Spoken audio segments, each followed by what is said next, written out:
청와대 이전이 현실이 되면 생기는 일에 대해서 한번 이야기해 보려고 합니다. 요즘 지금 청와대 이전이 가장 핵심 이슈인 것 같아요. 요즘에 뭐 어디 뭐 부동산이든 뭐 그냥 일반 경제 뉴스든 간에 다 지금 뭐 용산하고 청와대 얘기로 막 도배가 많이 되고 있는데 그 원인은 뭐였죠?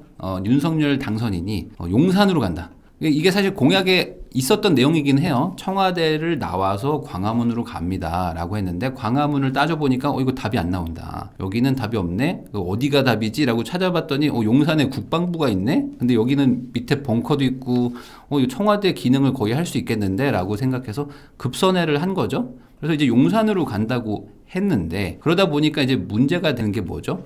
아니 왜 가만히 있는 청와대를 왜 옮기냐, 청와대를 뭐가 문제인데 청와대를 옮기냐라는 분도 있고 하이브리드도 있어요. 청와대 옮기는 건 오케이, 근데 왜 이렇게 급하게 가? 이런 문제도 있었고. 그런데 이 당선인 측에서는 뭐였죠? 한 번 들어가면 못 나온다. 과거의 정권들도 다 청와대에 나오려고 했었지만 한 번 들어가면 너무 편하고 좋으니까 아예 안 들어가는 게 좋다. 뭐 이런 논리였어요. 그래서 이게 뭐 찬반 투표 같이 뭐 여론조사도 해보면은 반대도 많아요. 사실 찬성도 많은데 반대가 더 많은 상황입니다. 그러니까 아마 이 반대에는 그런 것도 있을 거예요. 그러니까 진짜 반대도 있고 왜 이렇게 급하게 가냐, 좀 천천히 가라고 하면서 반대하는 분들도 있을 것 같은데 어쨌든 반대가 많아요. 근데 그거랑 상관없이 인수위에서는 결론을 내렸죠. 우리는 간다.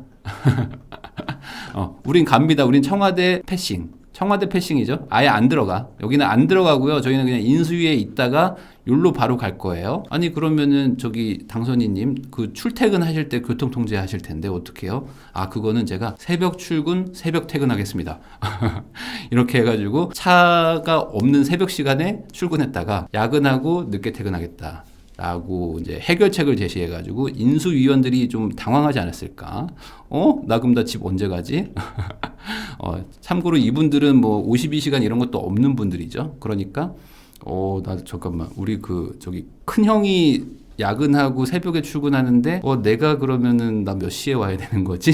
약간 이런 느낌으로 지금 당황하지 않았을까? 나 여관방 잡아야 되나? 어쨌든 용산으로 간대요. 그러니까 이제 뭐 논란은 없어요. 뭐 그냥 뭐 반대하는 분, 찬성하는 분 있지만 어쨌든 간다는 거예요. 가기로 확정은 된 거고. 그래서 많은 분들이 그럼 이제 용산에 핵 딱 꽂혔어요. 그래서 야 이제 용산 어떻게 되는 거야? 이제 집값 올라가? 용산에 뭐 집 사야 돼? 뭐 이런 얘기들을 하고 계신데 저는 님을 떠나보내는 청와대 이야기를 해보려고 합니다. 용산은 이제 앞으로 뭐 뜨는 곳이라고 치면은 남아있는 사람들은 어떻게 되는 것이냐. 자, 이 청와대가 사실 뭐 가깝다고 하면 되게 가까운 곳에 있는데 개념 자체가 너무 멀게 느껴지는 이유가 뭐냐면요. 여기가 이제 다 가보면 막 여기 그 군인들이 지키고 있고 막 통제하고 있습니다. 그래서 경복궁까지는 좀 가잖아요. 여기까지는 우리가 좀 왔다 갔다 해. 그리고 서촌마을도 왔다 갔다 하면서 여기서 좀 뭐 핫플레이스들, 그리고 북촌 한옥마을도 여기도 좀 인스타그램에 좀 많이 올라오고 하는 데인데 대충 여기까지는 좀 다니는데 여기 앞에 가면 왠지 좀 작아지죠.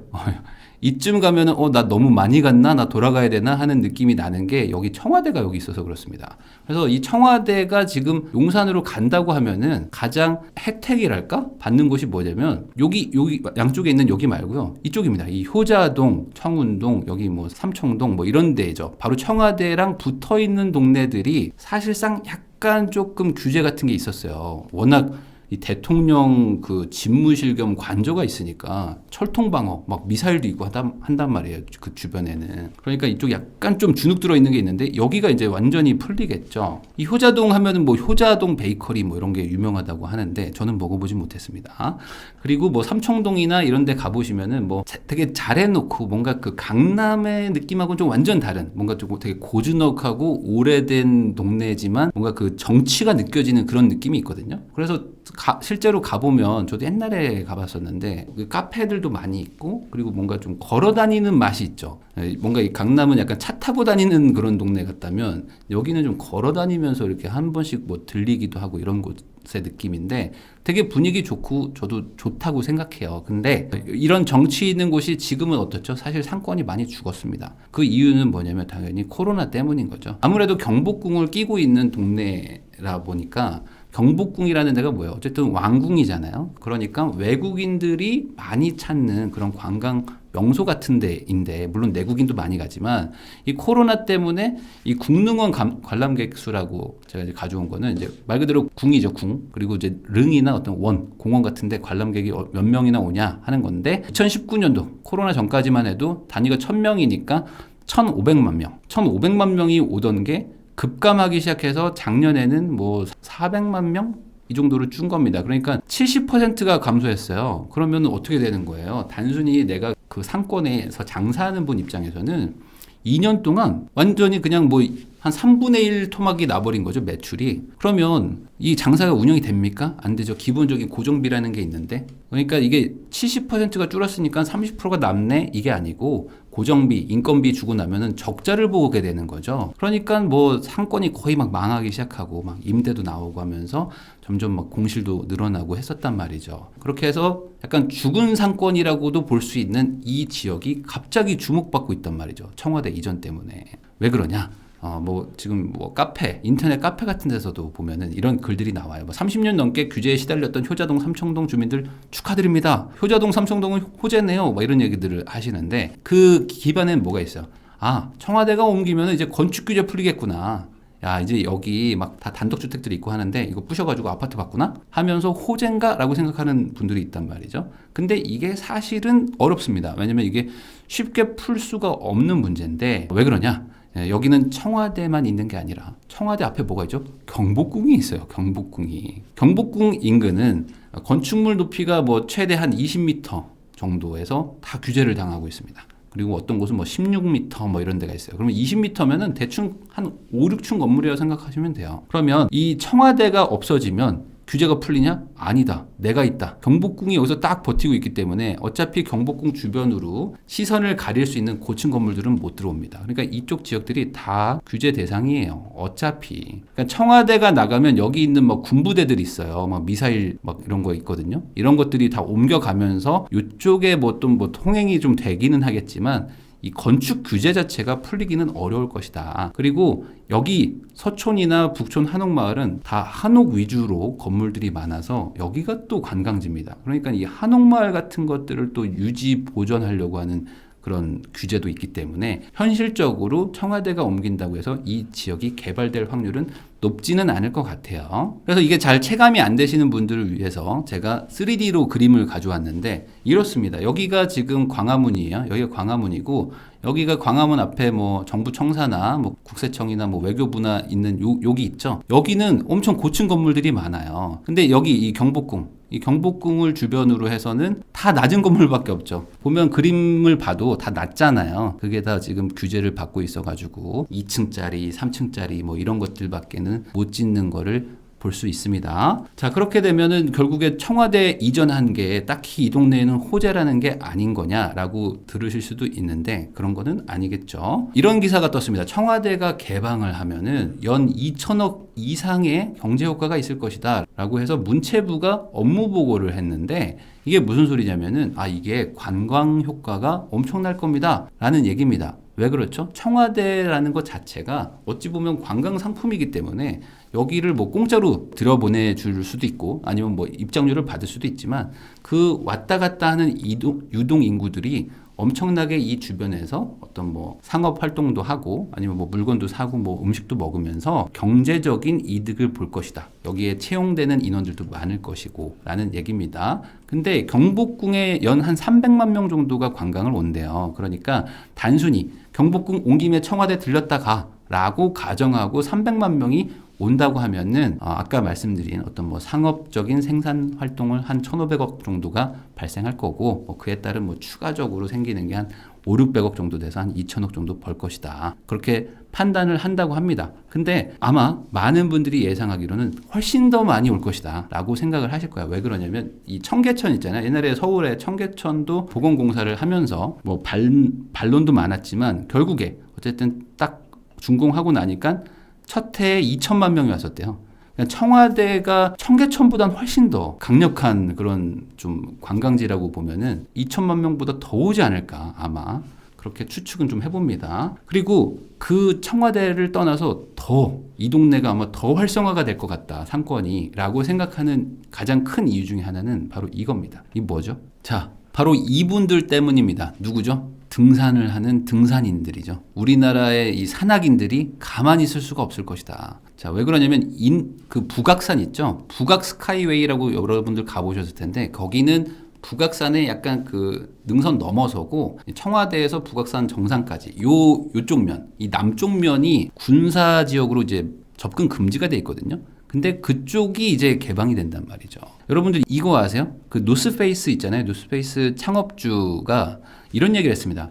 이 노스페이스가 한국에서 엄청 잘 팔린다. 왜 그러냐? 내가 봤을 때는 한국은 산악 지형이 많기 때문에 이 등산인들이 많아서 등산을 즐겨하기 때문이라고 들었다. 그러니까 한국은 이 산악 지형의 나라기 때문에 노스페이스가 잘 팔린다라고 이분이 이제 얘기를 했었는데 사실은 그게 아니었죠. 우린 모두 알고 있죠. 노스페이스가 잘 팔린 이유는 이거죠. 이게 국민 교복화가 돼서 모든 학생들이 다 노스페이스를 입었기 때문에 노스페이스가 잘 팔린 거지. 저걸 뭐 산악용으로 사신 분들이 뭐 많지는 않았죠. 근데 그러다 보니까 저 지금 뭐 노스페이스 창업주를 약간 비난하는 분도 있었어요. 아니 저렇게 이 시장을 잘 파악 못하냐? 저게 무슨 창업주냐? 얘기하는 분들도 있었는데 저분이 판단을 잘못한 건 아닙니다. 실제로 우리나라의 등산 인구와 트레킹 인구가 엄청나게 늘어나고 있어요. 그래서 지금 보면은 08년도 그러니까 벌써 한 14년 전만 해도 인구가 그렇게 많지 않았다면은 이 53% 그러니까 한 등산이나 트레킹은 뭐냐면은 꼭 정산은 안 가고 그냥 주변을 이렇게 좀 돌다가 산책 같은 것 좀 하다가 오는 느낌 있죠. 등산은 확실하게 올라가는 거고 그런 분들이 한 절반밖에 안 됐다면은 지금 77%예요. 21년도 기준으로 등산이나 트레킹을 2개월에 한 번 정도 갑니다. 그러니까 저는 산을 가요라는 사람이 3,169만 명이래요. 그러니까 성인의 77%야. 저는 안 가거든요. 그러니까 제가 23%밖에 안 되는 거지. 그러니까 웬만한 사람 한 4명 중에 3명은 2달에 한 번 정도 산을 가요. 그러면 이게 어마어마한 숫자거든요. 이 엄청난 숫자예요. 그러니까 아마 우리나라에서 등산이라는 거, 어떤 트레킹이라는 거가 가장 많이 하는 취미가 아닐까. 2달에 한 번씩 가는 분이 77%나 되니까. 그러면 이게 오히려 더 큰 호재라는 거죠. 왜냐하면 청와대가 옮기기 시작하면은 결국에 여기에 군사적으로 뭐 막아야 될 이유는 없으니까 이곳은 성지가 될 것이다. 아마 한 3,200만 명이 다 몰려올 겁니다. 여기 가보려고. 자, 여기가 지금 청와대거든요. 이거 저 조선비즈에서 가져온 건데 청와대 쪽 인근은 다 막혀 있잖아요, 당연히. 그리고 아까 말씀드렸던 요 위쪽 요 북악 스카이웨이 있고 이런 데들은 20년도에 개방이 됐고 여기는 뭐 약간 그 제한적인 개방 이렇게 돼 있는 게 있습니다. 여기 막 신분증도 막 걷고 막 뭐 통행 제한도 있고 막 하는데 여기 있죠. 이 밑에 쪽도 이제 개방이 되게 되면은 아예 이제 청와대 구경하고 북악산 올라가는 요 코스 이게 이제 완전히 이제 만들어지는 거죠. 자, 그러면 이제 어떻게 되냐? 자, 경복궁이 앞에 있죠. 자, 경복궁이 1번이에요. 자, 경복궁에서 사진 좀 찍어요. 이제 K2랑 이제 뭐 노스페이스랑 뭐 블랙야크 이런 거 입고 선글라스 어마무시한 거 쓰신 분들이 이제 막 다 이제 폴대 들고 경복궁에서 막 이제 사진 찍습니다. 한쪽에서는 이제 한복 입은 분들이 있고 한쪽에서 이제 등산복 입은 분들이 이제 같이 사진 좀 찍고 그다음에 다 같이 청와대로 가. 다 같이 청와대로 가가지고 여기서 이제 사진 찍고 돌아가는 분하고 자 이제부터 시작이야 하면서 자 이제 북악산 탑니다라는 분들이 있겠죠. 그럼 여기 올라갔다가 내려와서 뭐해 막걸리 파전에 백숙 먹는 이 코스가 완성되는 거죠. 이런 거 하고 싶은 분이 3천만 명이 넘는다는 거예요. 그러면 이 3천만 등산인들은 지금 기대를 하고 있겠죠. 야, 나 이제 북악산 간다. 먼저 가야 된다라는 거잖아요. 또 이분들은 먼저 가는 거 중요하잖아요. 빨리 가야 되고 내가 남들보다 먼저 가야 되고. 근데 이런 분들만 좋아할 거냐? 그건 아니다. 이건희 회장님이 이제 돌아가시고 나서 가지고 있었던 국보급 그 미술품들이 많았습니다. 근데 그거를 어떻게 할까 하다가 그 유족이 이거를 그냥 국가에 기부하겠습니다. 라고 해서 이건희 회장이 가지고 있었던 23,000점의 미술품이 지금 국가 소유가 됐어요. 근데 이걸 어떻게 할까 고민하다가 그러면 아예 미술관을 만듭시다 라고 해서 작년부터 어디에 만들까 막 고민하다가 확정이 됐어요. 어디냐? 이 송현동입니다. 송현동은 여러분들이 그 대한항공 그 뭐 지분 싸움 할 때 얘기를 좀 들으신 분들도 있을 텐데 이 경복궁 오른쪽에 있어요. 여기에 옛날에 원래 삼성이 가지고 있었습니다. 여기 삼성이 가지고 있었던 땅인데 여기다가 미술관을 지을 거예요 라고 이건희 회장님이 옛날에 생각을 했었어요. 나 여기다 미술관 지어야지 라고 생각했는데 안 됐어요. 그래서 이거를 대한항공한테 팔았습니다. 대한항공이 이걸 사가지고 뭘 했죠? 야, 여기다가 호텔을 지읍시다 라고 해서 추진하다가 안 돼. 왜 안 되죠? 옆에 학교 있잖아. 학교 있으면 호텔 못 지어. 아, 그렇구나 하면서 무산됐던 이 땅입니다. 근데 이 땅을 다시 한번 고 이건희 회장의 그 수건 사업이라고 할까? 그거를 좀 해주면서 그 기부했던 것까지 의미를 살리기 위해서 여기다 짓자 라고 한 게 있어요. 자, 그럼 이거 위치가 어디냐? 여기입니다. 엄청 가깝죠? 여기에요. 그러니까 자 이제 어떻게 되는 거죠? 이제 안국역에 내려가지고 이제 등산복 입고 오시겠죠? 그래서 여기서 우선 미술품 한번 봐야 돼요. 보고 경복궁 들어와서 쭉 보시고 나서 여기로 나가면서 청와대로 가는. 자, 이제부터 본격적으로 등산이다. 이제 요 코스가 이제 생기는 거죠. 그리고 나와서 이쪽에서 이제 파전하고 백숙 먹는 요 구도가 거의 생기지 않을까. 이렇게 집으로 귀한. 요 코스죠. 이제 완전히 하루 코스 나오는 거죠. 그러니까 여기가 지금 단순히 그 북악산 호재만 있는 것은 아니다.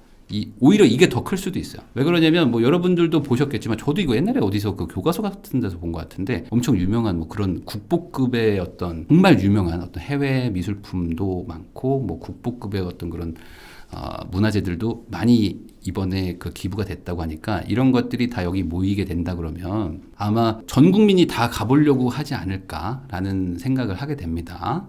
거기다가 가장 중요한 건 뭐죠? 청와대 자체가 관광지인 거죠. 그래서 뭐 최근에 뭐 윤석열 당선인하고 문재인 대통령 두 분이 이제 만났는데 여기가 이제 뭐 여기 그 정원이 아주 잘 돼 있잖아요. 청와대가. 그래서 엄청 유명하다고 하는데 이게 한 160년 된 나무라고 합니다. 소나무. 그러니까 이런 것들도 있고 하니까 뭐 당연히 뭐 저 같아도 한번 가보고 싶을 것 같아요.